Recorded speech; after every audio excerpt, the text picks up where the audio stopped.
C'est le rapprochement de deux monstres sacrés de l'art du XXe siècle. D'un côté Pablo Picasso, de l'autre Francis Picabia.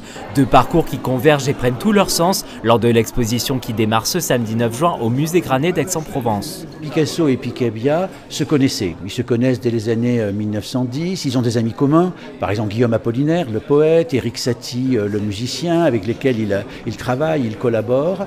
Ils ne s'apprécient pas toujours. Et notamment, Picabia critiquera de façon très ouverte Picasso quand il considérera que Picasso quitte l'avant-garde, notamment dans la période de l'entre-deux-guerres, que Jean Cocteau avait appelé le retour à l'ordre. Et dans ce retour à l'ordre, Picasso revient à un dessin figuratif, avec notamment ses portraits d'Apollinaire, de Max Jacob ou de Renoir, le peintre Renoir.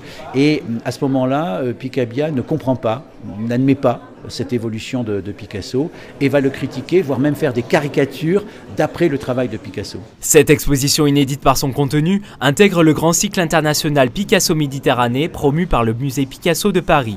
Picasso Picabia au musée Granet est un événement.